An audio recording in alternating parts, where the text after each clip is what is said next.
ఈరోజు మనం సర్పవరంలో ఉన్న శ్రీ లక్ష్మీ సమేత భావనారాయణ స్వామి వారి ఆలయాన్ని చూసేద్దాం. ఈ టెంపుల్లో మనకి నారాయణుడు స్వయంభూగా దర్శనమిస్తారు. ఈ గుడి వలనే సర్పవరం అనే పేరు వచ్చింది. సర్పం అంటే పాము. ఈ ప్రాంతాన్ని సర్పం కాపాడుకుంటూ వచ్చేది కాబట్టి ఈ ఊరికి సర్పవరం అనే పేరు వచ్చింది. విష్ణుమాయ వలన నారదుడు స్త్రీ రూపం ధరించి భూమి మీదకి వస్తాడు. ఒక రాజుతో వివాహం జరుగుతుంది.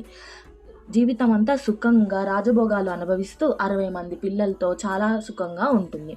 ఒక్కసారైనా నారాయణ్ణి తలవలేదు.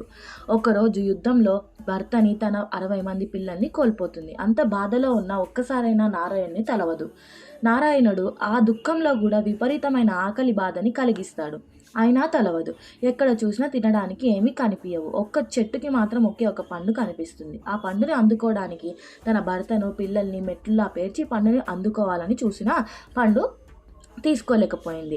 అటుగా వెళ్తున్న విష్ణుమూర్తి ఒక ముని అవతారంలో వచ్చి విష్ణువుని తలవమని చెప్తాడు. కోనేరులో దిగు విష్ణుని తలిచిన మరుక్షణం ఆ స్త్రీ నారద అవతారం దాలుస్తుంది. కానీ ఆయన ఎడమ చేయి మాత్రం స్త్రీ రూపంలో ఉండిపోతుంది. కొన్ని రోజులకు ఎన్నో వరాలు పొంది నిజ రూపంలోకి వచ్చేస్తాడు.